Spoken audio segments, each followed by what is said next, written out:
एक शमी का, एक बेलपत्र का।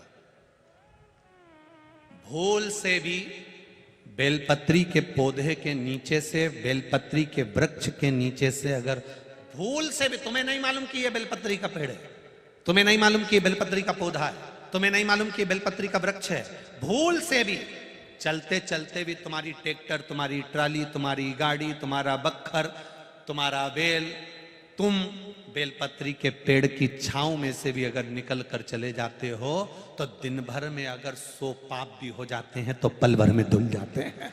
एक बेलपत्री के वृक्ष के नीचे से, एक बेलपत्री के वृक्ष की छांव से, एक बेलपत्री के वृक्ष की मात्र टहनी की छैया से हमारे कोटि कोटि पाप समाप्त हो जाते हैं।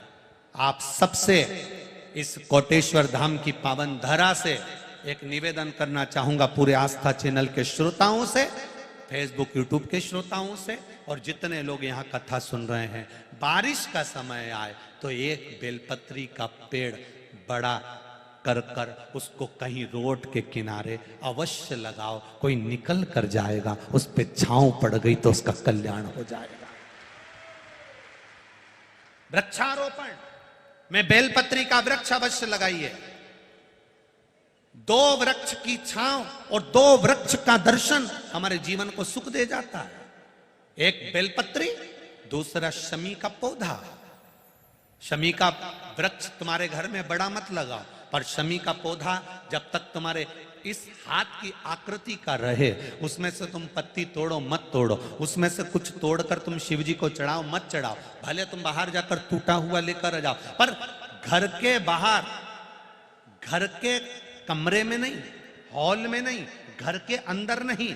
तुम्हारा घर चारों तरफ से हो जाता है, 4 कमरे, हॉल, किचन, लेटरिन, बाथरूम सब पूर्ण कंप्लीट हो जाए, उसके बाद जो तुम्हारे जगह बचे, घर से जब तुम बाहर निकलो तो बाहर की ओर जाते समय, अगर तुम्हारे निकलते समय तुम्हारा सीधे हाथ की ओर अगर शमी का छोटा सा पौधा लगा है तो ये निश्चित है कि तुम जिंदगी में कभी किसी अदालती कोर्ट केस में, कभी प्रशासनिक आदि केस में, कभी किसी गलत जगह पर जिंदगी में नहीं फंस सकते, आप उससे बाहर ही निकल जाएंगे। एक शमी का छोटा सा पौधा भी, उसका स्पर्श, उसका दर्शन, उसमें चढ़ाया गया 1 लोटा जल। शमी 3 देवताओं को सबसे ज्यादा प्रिय है। पहला देवाधिदेव महादेव, दूसरा शनि महाराज, तीसरा श्री गणेश जी महाराज। एक शमी का पौधा, तुम घर से बाहर निकल रहे, हाँ ये जरूर है कि जो फ्लैट में रहने वाले हैं वो इस पौधे को नहीं लगा पाएंगे,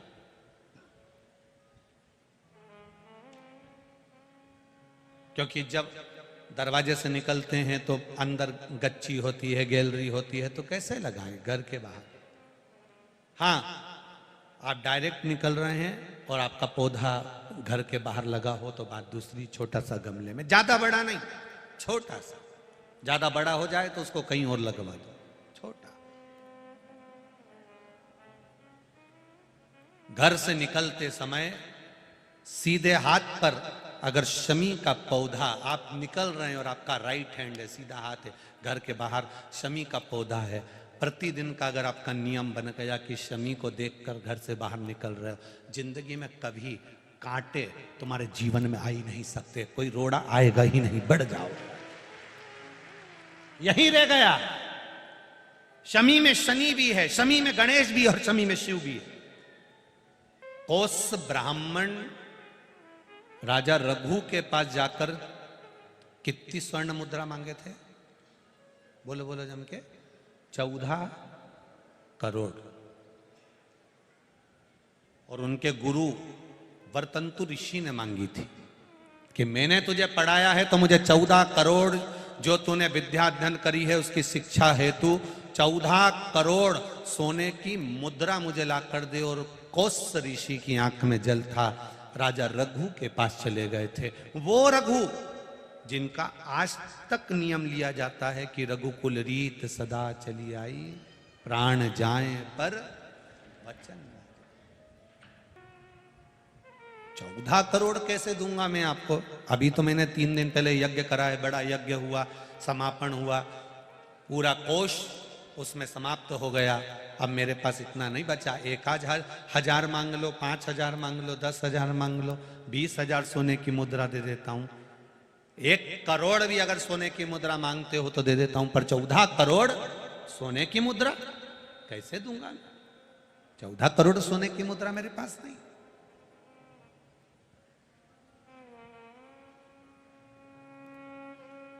हाथ जोड़कर ब्राह्मण खड़ा और कहता है कि 14 करोड़ ही चाहिए महाराज। ठीक है, राजा रघु इतनी जल्दी किसी को वचन नहीं देते, और वचन दिया है तो फिर निभाना। राजा रघु ने अपनी धर्म पत्नी की ओर देखा, और धर्म पत्नी ने देखा कि ब्राह्मण का बालक है, आंख में आंसू भरा है, इसको रोता हुआ नहीं देख सकते, दे दो। पत्नी से कहा 14 करोड़ स्वर्ण मुद्रा नहीं है राजकोष में। आपने देवादिदेव महादेव की पूजन करी है ना? शंकर का जो भक्त होता है ना, वो अड़भंगा होता है, अड़भंगा।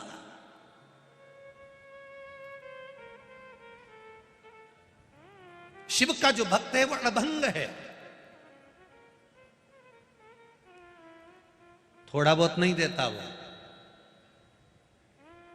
इस व्यासपीठ ने देखा है कई कथाओं में लोग शंकर जी के मंदिर में जाकर कहते हैं इतने साल हो गए भगवान संतान दे देना।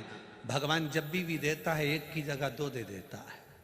पत्नी भी हो तो ऐसी हो जो पति को एक बल प्रदान करे, एक हिम्मत प्रदान करे।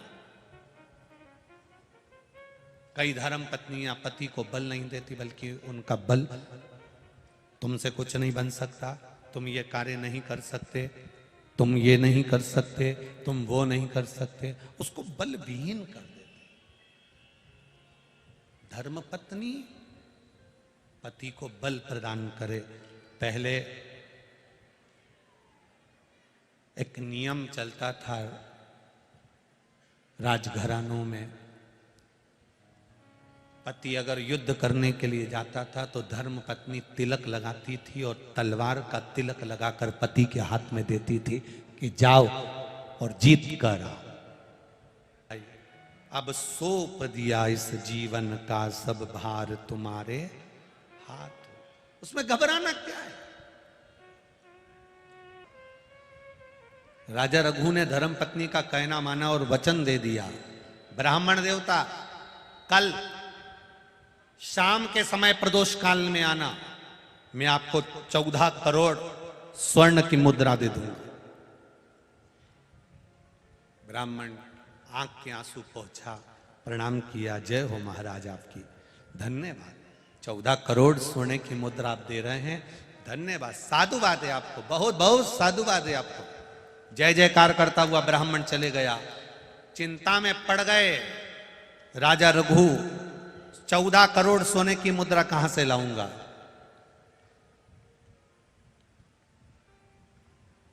चौदह करोड़ सोने की मुद्रा कहां से लाऊंगा?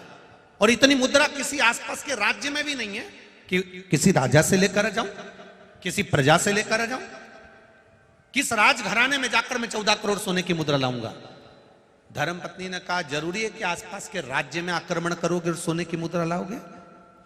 अगर लाना है तो 14 करोड़ सोने की मुद्रा इंद्र के पास मिलेगी।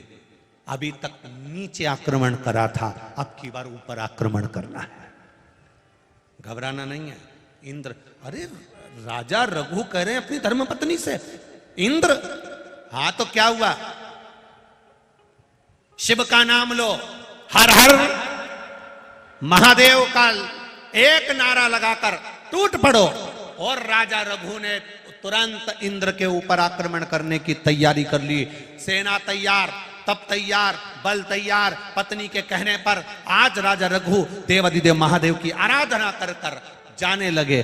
जैसे ही जाने लगे, जाते जाते राजा रघु बस आगे बढ़े ही थे, और बढ़ते ही धर्म पत्नी ने राजा रघु के हाथ में एक शमी का पत्र दे दिया, एक शमी का पुष्प जिसका कलर नीला था, गुलाबी था। वो पुष्प शमी का राजा रघु के हाथ में दिया। रघु ने वो पुष्प देवादिदेव महादेव को समर्पित किया और इंद्र के लिए जाने की तैयारी करी। इतनी देर में तो इंद्र के पास पहुंचे ही नहीं, इंद्र स्वयं राजा रघु के पास आकर खड़ा हो गया।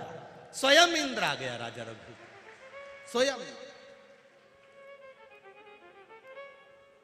राजा रघु के पास स्वयं इंद्र पधारे,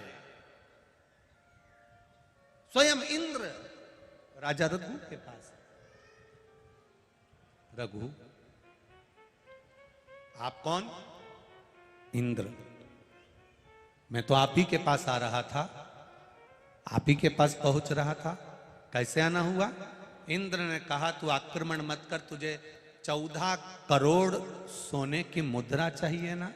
चिंता का विषय नहीं है, चिंता का विषय 14 करोड़ सोने की मुद्रा का विषय नहीं है, तो चिंता मत कर। तूने जब एक शमी का पुष्प देवादिदेव महादेव को समर्पित करा है तो उसका बल इतना है कि 14 करोड़ सोने की मुद्रा तो इंद्र को देना ही पड़ती है। एक पुष्प यदि देवादिदेव महादेव को शमी का भूल से भी चढ़ जाता है तो उसका जो लाभ है, उसका जो फल है, उसका जो आनंद है, उसका जो एक आशीर्वाद है, वो 14 करोड़ स्वर्ण मुद्रा के बराबर होता है। तो चिंता मत कर।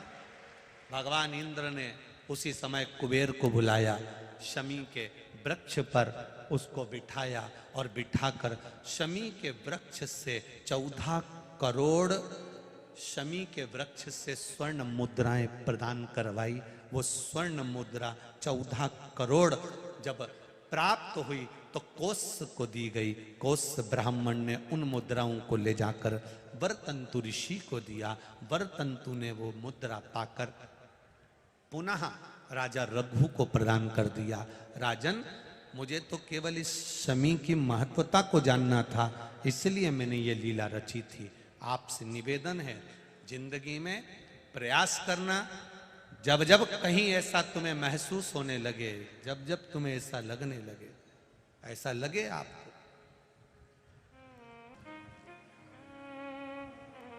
टीवी पर आपको आस्था वाले दिखा रहे होंगे, उसको अच्छे से देख लेना। ये तो हमारे हाथ में कोई एक पत्रकार बंधु ने ला कर दिया था, शमी का पुष्प, ये कलर का, देखिए।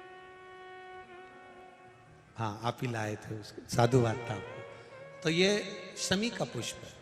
भूल से भी अगस्त से मार्च अप्रैल तक शमी का फूल आता है। प्रयास कर, एक शमी का पुष्प भी अगर भूल से भी देवादिदेव महादेव को समर्पित हो जाता है, शंकर भगवान को भूल वश भी चढ़ जाता है, तो व्यक्ति खड्डे में नहीं गिरता, अगर गिर भी गया तो उबर कर वापस बाहर आ जाता है। धन वैभव संपदा में शमी पुष्प की बड़ी महत्वता। लोग शमी को खेजड़ी कहते हैं, बिल्कुल सही नाम है। राजस्थान में इसको खेजड़ी कहते हैं। कांटे वाला पौधा होता है, ऊंट भी इसको खाता है और ये कांटेदार पौधा है, पर ये शिव को प्रिय है, शनि को प्रिय है, गणेश जी को प्रिय है। शमी की जो पत्ती होती है, एक पत्ती में जितनी पत्तियां लगी होती हैं और एक पत्ती के अंदर, जरा ध्यान देंगे, जैसे इस पत्ती में ढेर सारी पत्तियां लगी हुई है, उस पत्ती में से भी एक पत्ती तोड़ोगे और एक पत्ती तोड़ने पर उस पत्ती को भी अगर गिनोगे तो उसमें बहुत सारी पत्तियां होती हैं। आज प्रयास करना, अगर कहीं आपको शमी की पत्ती मिले तो जैसे ये पत्ती, इस पत्ती को तोड़ा गया, इस पत्ती में से एक पत्ती निकाली गई और एक पत्ती निकालकर आप धीरे से रखना, उसमें भी बारीक बारीक बारीक बारीक बारीक बारीक बहुत सारी पत्तियां नजर आती हैं। शिव महापुराण की कथा कहती है, जो सोमवार की अष्टमी हो या प्रदोष का व्रत हो या 12 महीने की शिवरात्रि हो या किसी भी दिन प्रदोष काल के अंतर्गत शंकर भगवान को एक शमी का पत्ता कोई भूलवश भी समर्पित कर देता है, तो जितनी एक पत्ती में पत्तियां होती है और उस पत्ती के अंदर भी एक पत्ती को तोड़ने के बाद जितनी पत्तियां होती है उतने जन्म मृत्यु लोक में मनुष्य के नहीं होते। 84 लाख योनियों में से वो योनियां कट जाती हैं और देव योनि प्राप्त